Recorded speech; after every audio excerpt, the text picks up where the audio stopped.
ఈరోజు చెప్పబోయే tip grey hair కోసం హెన్న కలుపుకుంటారు కదా, దానికోసం అండి. హెయిర్ చాలామంది నైట్ కలుపుకొని మార్నింగ్ పెట్టుకుంటారు హెన్న.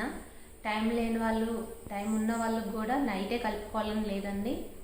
కొంచెం మందారాకులు తీసుకోండి, ఒక స్పూన్నర మెంతులు తీసుకోండి, ఒక 1/2 లీటర్ వాటర్ తీసుకొని బాయిల్ చేయండి. ఒక 10 మినిట్స్ బాయిల్ చేసిన తర్వాత వడగట్టేసేయండి. వడగట్టేసిన తర్వాత దాన్ని వడగట్టేసి హెన్నా పౌడర్ మిక్స్ చేయండి.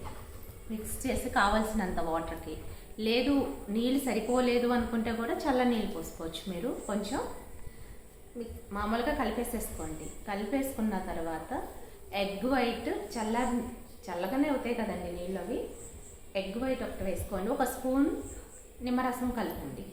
కలిపిన తర్వాత కరెక్ట్గా కలుపుకున్న తర్వాత పైన కొంచెం వాటర్ చిమ్మండి. 1 అవర్ 1.5 అవర్ అలా వదిలేసేయండి. హెయిర్కి ఆయిల్ పెట్టుకున్న తర్వాత హెన్నా అప్లై చేయండి. హెన్నా అప్లై చేస్తే 1.5 అవర్ ఉంచండి హెయిర్ పైన.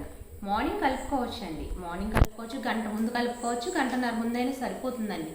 నైటే కలుపుకోవాలని లేదండి. మందారాకులు ఎందుకంటే హెయిర్ గ్రోత్ని పెంచుతుంది. ఫస్ట్ హెయిర్ హెన్నా పెట్టినా రఫ్ అవుద్ది అంటారు కదా, సిల్కీగా అవుతుందండి. మూడోది ఏంటంటే, మీరు గ్రే హెయిర్ చాలా కలర్ వస్తుందో రాదు అనుకుంటారు కదా, అయినా ఆయిల్ పెట్టినా కూడా కలర్ వస్తుంది. కలర్ వచ్చిన తర్వాత మీరు షాంపూ యూస్ చేసేవచ్చు. షాంపూ అయినా మీరు హెర్బల్ ఏం వాడితే కుంకుడికాయ ఏదైనా సరే అప్లై చేయొచ్చండి. చాలా బాగుంటుంది, మీరు ట్రై చేసి చూడండి. పెట్టుకున్న తర్వాత హెన్నా గంటన్నరైనా ఉండాలండి. ఉంచి చూడండి, కలర్ వస్తుంది, చాలా బాగుంటుంది. షాంపూ చేసేసవచ్చు వెంటనే, మీరు అదే గంటన్నర తర్వాత చేయొచ్చండి, సరిపోతుంది, కలర్ వస్తుంది. హెయిర్ ఫాల్ ఉండదండి ఫస్ట్ ఆఫ్ ఆల్. ఓకేనా, ట్రై చేసి చూడండి, చాలా బాగుంటుంది. ఓకే అండి.